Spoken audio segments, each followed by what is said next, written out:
Hello दोस्तों, नमस्कार। SM किसी चैनल में मैं आप सभी लोगों का दिल से बहुत बहुत स्वागत करता हूं। अगर आपने पहली बार विजिट किया जरूर चैनल को सब्सक्राइब कर लेना। फ्री स्टॉक मार्केट क्लासेस इस चैनल को भी चाहो तो फॉलो कर सकते हो, सब्सक्राइब कर सकते हो। यहाँ पर भी बेल आइकन को हिट करके ऑल जरूर सेलेक्ट करके रख लेना। इस चैनल का लिंक ऊपर आई बटन पे नीचे डिस्क्रिप्शन में मिल जाएगा। एंड कल के दिन की बात करें, टुमारो की बात करें, तो इसी चैनल के ऊपर एक इंपॉर्टेंट लेक्चर अपलोड होने वाला है, तो उसको गलती से भी मिस मत करना, रिमाइंडर जरूर सेट करके रख लेना। तो चले दोस्तों, फिलहाल तो अब इस वीडियो को स्टार्ट कर लेते हैं। ठीक है दोस्तों, अभी हम लोग आ चुके हैं बिल्कुल हमारे नॉर्मल स्क्रीन के ऊपर। एंड यहाँ पे ज़्यादा नहीं, 2 से 3 ही इंपॉर्टेंट स्टॉक्स को बट थोड़ा सा डिटेल में जानने की यहाँ पे कोशिश ज़रूर करेंगे। तो चलिए स्टार्ट कर लेते हैं। सबसे पहले तो यहाँ पे IRFC के साथ। IRFC आज के दिन फोकस में इसीलिए था क्योंकि इनके Q3 के रिजल्ट हम लोग को देखने को यहाँ पे मिलने वाले थे। रिजल्ट से पहले ही हम देख सकते हैं स्टॉक में हम लोग को 5% से ज़्यादा की गिरावट आज देखने को मिली, बिकॉज RVNL के जो नंबर हम लोग को देखने को मिले या फिर बाकी जितने भी रेलवे स्टॉक्स के जो नंबर हम लोग को देखने को मिले हैं ठीक ठाक देखने को मिले। हाँ, RVNL के नंबर में तो 6% का रेवेन्यू प्रॉफिट दोनों में गिरावट देखने को मिले। मतलब कुछ तो एक बहाना भी चाहिए स्टॉक ऊपर जाने के लिए, वैसे प्रॉफिट बुकिंग करने के लिए तो एक बहाना मिलते हुए देखने को मिला। एंड RVNL के जो नंबर्स है ये एक अनुमान देकर चल चुके हैं कि जितने भी रेलवे के जो नंबर्स यहाँ पे आएंगे कुछ इतना एनर्जेटिक परफॉर्मेंस देखने को नहीं मिलेगा। ऐसे ही मतलब एक अनुमान बाजार ने यहाँ पे लगा दिया। एंड इसी चीज़ के चलते जितने भी रेलवे स्टॉक्स है जिनके नंबर भी नहीं आए वो भी हम लोग को गिरते हुए देखने को मिले, उनमें से IRFC भी था। तो IRFC के एक्चुअल में नंबर कैसे रहे वो अभी यहाँ पे हम लोग ज़रूर स्टडी करेंगे, क्योंकि सबसे पहले अगर आप चेक करोगे टाइमिंग तो 5 बजे के आसपास ये नंबर हम लोग का देखने को यहाँ पे मिल चुके हैं। इंपॉर्टेंट 5 बजे नहीं, इंपॉर्टेंट ये है 3:30 बजने के बाद नंबर आ चुके हैं। ये इंपॉर्टेंट चीज़ है। मतलब आज की इस गिरावट में नंबर का कोई भी रोल नहीं था, सिर्फ ये अनुमान था कि भाई नंबर इतने कुछ एनर्जेटिक नहीं आएंगे, तो इसी चीज़ के चलते गिरावट देखने को मिली है। ये बात सच है या झूठ है, तो चलिए नंबर के ऊपर जंप करेंगे तो पता चल ही जाएगा। ऑलराइट दोस्तों, अभी हम लोग आ चुके हैं IRFC की अगर बात करें तो उनके नंबर के ऊपर। सबसे पहले सीक्वेंस देखिए, दिसंबर सितंबर दिसंबर रुपीज़ इन लैक्स मिलियंस में ही यहाँ पे रहते हैं। तो सबसे पहले चेक कर लेते हैं भाई कंपनी का इनकम कितना रहा है। तो 67,450 के आसपास है। 3 महीने पहले भी उतने ही रेंज में था, 67,670 था। और 1 साल पहले 62,200 समथिंग था। हम कह सकते हैं ईयरली इनकम तो बड़ा है, क्वार्टरली उतना ही फ्लैटिश, थोड़ा सा डाउन देखने को यहाँ पे मिल रहा है। नेक्स्ट अगर हम लोग यहाँ पे बात करेंगे, जितना कमाई होती है उसके लिए एक बहुत सारा खर्चा भी करना पड़ता है। तो वह खर्चा कितना है तो आप देख सकते हो 51, 52, 45। तो इनकम से एक्सपेंस हटा देंगे, प्रॉफिट मिलेगा या फिर लॉस मिलेगा। तो चलिए RVNL का यहाँ माफ़ कीजिएगा, RVNL ने IRFC की अगर हम बात करें तो प्रॉफिट यहाँ पे देख लेते हैं, जो कि फाइनल प्रॉफिट भी आपको वही देखने को मिल जाता है। तो प्रॉफिट यहाँ पे लिखा हुआ है कितना है, 16,042। ठीक है, लास्ट टाइम कितना था, 15,498, ऑलमोस्ट 16,000 के करीब। और 1 साल पहले था 16,334। आप यहाँ पे देख सकते हैं जो ईयरली है 16,334, वो हम लोग को 16,042 देखने को मिल रहा है, मतलब डाउन है ईयरली। क्वार्टरली बात करें 15,400 15,500 था, जो 16,000 के रेंज में देखने को मिल रहा है। इन शॉर्ट अगर मैं बात करूँ तो year on year basis company का जो परफॉर्मेंस है वो डाउन नज़र आ रहा है। क्वार्टर ऑन क्वार्टर की अगर हम बात करें तो वहाँ पे एक जंप हम लोग को देखने को यहाँ पे मिल रहा है। जंप भी ओके जंप है, ऐसा नहीं कि एकदम ही धूम धड़ाकेदार जंप देखने को मिल रही है। ओवरऑल जैसा कि बाजार यहाँ पे देख चुका है, जितने भी रेलवे कंपनीज है काफ़ी अच्छे खासी हम लोग को उनमें तेज़ी देखने को मिली। बट जो इनके नंबर्स यहाँ पे सामने आ रहे हैं वो जस्ट ओके टाइप के नंबर देखने को यहाँ पे मिल रहे हैं। इसके पहले भी मैं बता चुका आप लोगों को, इनके जो भी नंबर्स रहेंगे वो भविष्य में बहुत अच्छे यहाँ पे आ सकते हैं, बिकॉज अभी इनको ऑर्डर्स बुक यहाँ पे मिली है, फिर जाके कंपनी फाइनेंस यहाँ पे करेगी, फिर जाके इनका रेवेन्यू रिकॉग्निशन हायर लेवल पे होगा, फिर जाके कंपनी के अर्निंग इंप्रूव हो जाएंगे। तो ये लंबी अवधि में हम लोग को देखने को यहाँ पे मिलने वाला है। बट मार्केट जैसे मैंने कहा इन सारी चीज़ों को पहले ही फैक्टर इन करके यहाँ पे चल लेता है, एंड वही चीज़ें हम लोग को होते हुए देखने को यहाँ पे मिली है। डेफिनेटली हम कह सकते हैं जो शॉर्ट टर्म वाले हैं वो इस प्रकार के नंबर को देखकर डिसअपॉइंट यहाँ पे जरूर होंगे। तो शॉर्ट टर्म वाले हम लोग को क्विकली एग्जिट होते हुए देखने को यहाँ पे मिल रहे हैं। लॉन्ग टर्म वालों की बात करें तो शायद से वो यहाँ पे बने रह सकते हैं। ऑब्वियसली कोई रिकमेंडेशन नहीं है, वो नंबर्स के प्रति उनको ज़्यादा कोई दिक्कत यहाँ पे नहीं होगी। एक जस्ट नॉर्मल रूटीन रहता है तेज़ी मंदी का, वो हम लोग को देखने को यहाँ पे मिल रहा है। नेक्स्ट अगर हम लोग बात करेंगे कंपनी का अर्निंग, EPS अगर आप देखोगे तो कितना है, 1.23, लास्ट टाइम था 1.20 और 1 साल पहले था 1.25। तो सेम वही pattern, year on year basis down ही नजर आएगा। नेट प्रॉफिट ही तो अल्टीमेटली EPS के फॉर्म में देखने को मिल जाता है। एंड क्वार्टरली अगर हम लोग बात करें तो थोड़ा सा जंप देखने को मिला है, 1.20 का EPS 1.23 यहाँ पे हुआ है। ग्रोथ भी काफ़ी मिनिमम ही हम लोग को देखने को यहाँ पे मिल रही है।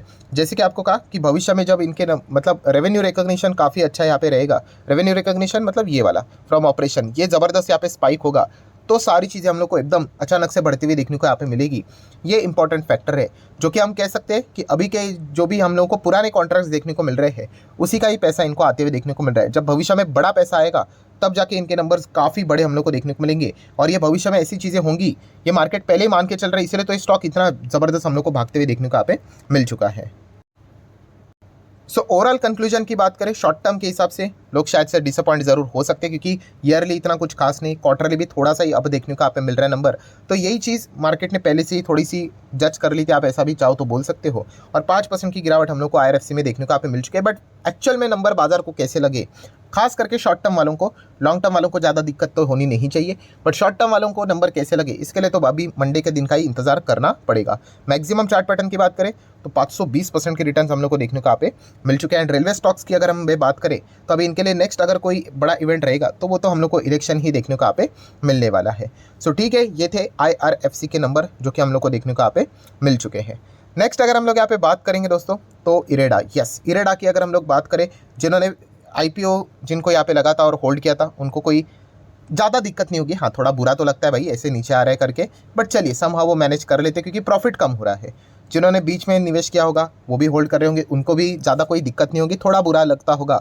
बट हाँ, जिन्होंने यहाँ पे फोमो के चलते बाइंग की होगी, ठीक है, बस स्टॉक भाग रहा है तो खरीद लेते हैं करके, तो उनकी हालत बहुत ही ख़राब हम लोग को देखने को यहाँ पे मिल सकती है। ठीक है, क्योंकि स्टेप 1 ही गलत तरीके से यहाँ पे खरीदा है तो आगे तो दिक्कत होगी। हाँ, मान लीजिए अगर किसी ने एकदम टॉप पे लॉजिक के साथ खरीदा होगा तो फिर शायद से उसको इतना ज़्यादा तकलीफ नहीं होगा। बुरा तो ज़रूर लगेगा भाई, शेयर खरीद कॉस्ट के नीचे अगर चला जाता है, लॉस देखने को मिल जाता है, लाल निशान देखने को मिल जाता है, तो थोड़ी ना कोई सेलिब्रेट करेगा। हाँ, बट लॉजिक के साथ जाने वाले को ज़्यादा तकलीफ होती नहीं, क्योंकि उसको पता है कि उसको क्या रिटर्न्स में यहाँ पे मिल सकता है, उसके लिए कितना टाइम उसको होल्ड करना पड़ सकता है। ठीक है, उनको कोई ज़्यादा आपत्ति नहीं होती है। बट हाँ, किसी ने अगर फोमो के चलते बाय किया होगा कि बस सब खरीद रहे, तेज़ी आ रही है, तो डेफिनेटली उनको फिर इस प्रकार के जो लोअर सर्किट होते हैं वो काफ़ी परेशान यहाँ पे करेंगे। एंड ज़बरदस्त तरीके से हम यहाँ पे कह सकते कि ये फिलहाल हम लोग को बिकवाली देखने को यहाँ पे मिल रही है। तो हम कह सकते हैं अभी कितना हो गया, हैट्रिक होते हुए देखने को यहाँ पे मिल चुके हैं। लगातार 3 दिन में स्टॉक में हम लोग को लोअर सर्किट लगते हुए देखने को मिले, जिसमें कोई रॉकेट साइंस की बात नहीं। आप मेरे चाहे तो पुराने वीडियोस को भी उठाकर देख लेना। जैसे कहा था कि जो स्टॉक जिस पैटर्न से ऊपर भागता है यूजुअली उसमें हम लोग को गिरावट भी वैसे ही देखने को यहाँ पे मिल जाती है।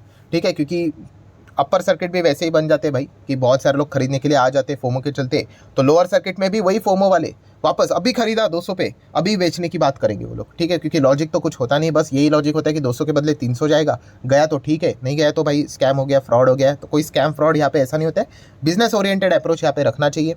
ठीक है, अगर बिजनेस ओरिएंटेड अप्रोच यहाँ पे नहीं होगा तो शेयर के नाम बदलते रहेंगे। आज इरेडा है, कल कोई XYZ दूसरा स्टॉक होगा, फिर ABCD कोई तीसरा स्टॉक होगा, पैटर्न तो वही आपका चलता रहेगा। सो बिजनेस ओरिएंटेड अगर मैं बात करूँ तो कंपनी के बिजनेस में दम है। हाँ, है तो भाई एक सरकारी कंपनी, ये पॉइंट को हम लोगों ने भूलना नहीं चाहिए। तो सरकार इससे रिलेटेड जब भी बड़े अनाउंसमेंट यहाँ पे करेंगे, ठीक है, अभी हाल ही में हम कह सकते हैं IPO के बाद ऐसे काफ़ी अनाउंसमेंट हुए थे। ठीक है, रूफटॉप की अगर हम बात करें, PM कुसुम योजना की बात करें, ये जो कंपनी है सरकारी प्रोजेक्ट्स को यहाँ पे रिन्यूएबल सेगमेंट से रिलेटेड फाइनेंस प्रोवाइड यहाँ पे करती थी, अभी रिटेल सेगमेंट में यहाँ पे आ चुकी है। देन सूर्योदय योजना की बात करें, ऐसे अगर अनाउंसमेंट अगर सरकार की ओर से अगर रिन्यूएबल सेगमेंट से रिलेटेड यहाँ पे होते रहेंगे तो फिर इस कंपनी के लिए वो काफ़ी अच्छी खबरें हम लोग को देखने को यहाँ पे मिलेगी। सो ये पॉइंट्स को हम लोगों ने बिल्कुल भी निगलेक्ट यहाँ पे नहीं करना चाहिए। अपर सर्किट लोअर सर्किट भाई ये शेयर मार्केट का पार्ट यहाँ पे रहता है, कोई फ्रॉड गड़बड़ तो यहाँ पे हुई नहीं है। बट हाँ, जहाँ पे जितनी ज़्यादा तेज़ी उतना हम लोग को करेक्शन भी बड़ा देखने को मिल जाता है। सो इसी चीज़ के चलते गिरावट यहाँ पे। और ये बाकी की अगर हम बात करें सर, ये सब्सिडरी गिफ्ट सिटी में यहाँ पे सेटअप करने से रिलेटेड अप्रूवल मिला है, ये जस्ट फॉर्मेलिटी, ये चीज़ें चलती रहती है। ठीक है, तो ये पॉइंट के चलते ऐसा नहीं होता है कि भाई स्टॉक्स में यहाँ पे अपर सर्किट लगना स्टार्ट हो जाए करके। ठीक है, ओवरऑल बिजनेस को समझना है, बिजनेस में तो दम यहाँ पे जरूर है, इतना तो हम कह सकते हैं। लॉन्ग टर्म के चार्ट पैटर्न वालों को कोई दिक्कत यहाँ पे नहीं है। शॉर्ट टर्म का चार्ट पैटर्न जैसे ओपन करूँगा तो आपको बड़े बड़ी गिरावटें देखने को यहाँ पे मिल जाती है। ठीक है, अभी ये कहाँ तक रुकेगा वो डिपेंड करता है भाई कि कितने ज़्यादा सेलर हम लोग को देखने को यहाँ पे मिल रहे हैं। जब यहाँ पे आप लोगों को सेलर बायर से ज़्यादा देखने को यहाँ पे मिल जाएंगे, कॉमन सेंस वाली बात है, तब तक आप लोगों को ये लोअर सर्किट कंटिन्यू रहते हुए देखने को मिलेगा। जब माल बेच कर अगर बायर की संख्या ज़्यादा अगर हो जाएगी फिर ये स्टॉक का चार्ट हम लोग को नॉर्मलाइज होते हुए देखने को यहाँ पे मिल जाएगा। तो उसके लिए तो अभी आने वाला नेक्स्ट जो हफ्ता रहेगा उसके ऊपर बाजार का फोकस जरूर रहेगा। देन नेक्स्ट अगर हम लोग बात करेंगे दोस्तों तो येस बैंक की बात करें तो आज के दिन भी लगभग 5% की तेजी देखने को मिली। शुरुआत ही एकदम धमाकेदार होते हुए देखने को मिली थी, बिकॉज कल के दिन एक क्लैरिफिकेशन हम लोग को आते हुए देखने को मिला था। ठीक है, पहले तो येस बैंक का शेयर में ज़बरदस्त तेजी देखने को मिली एंड कल के दिन एक थोड़ी सी अचानक हम लोग को टॉप लेवल से गिरावट देखने को मिली थी। उसके पीछे का रीज़न है कि रिपोर्ट के जरिए खबर सामने आई थी कि भाई SBI क्या कर सकता है, अपना डाइवेस्टमेंट प्लान को एग्जीक्यूट कर सकता है, मतलब अपने येस बैंक के जो शेयर है बेच सकता है करके, ऐसे रिपोर्ट के जरिए खबर आई। इसी चीज़ के चलते वो यहाँ पे गिरा था, बट उसके बाद उन्होंने बता दिया कि ये फैक्चुअली इनकरेक्ट है करके, ऐसी कोई भी खबर यहाँ पे ऑफिशियली नहीं है करके। और जैसे खबर सामने आ गई, येस बैंक के शेयर में हम लोग को, मतलब जिन लोगों को डाउन था वो वापस हम लोग को बाय करते हुए देखने को यहाँ पे मिल रहे हैं।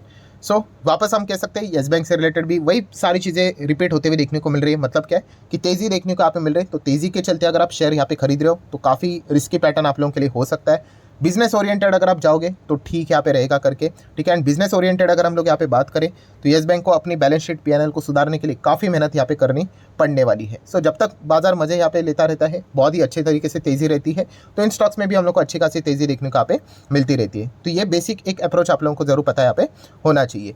सो ठीक है दोस्तों, जितने भी इंपॉर्टेंट पॉइंट्स थे सारे यहाँ पे कवर कर लिए। वीडियो हेल्पफुल लगा होगा तो चाहो तो लाइक एंड शेयर कर सकते हो। मिलते हैं नेक्स्ट वीडियो में, तब तक के लिए बाय बाय।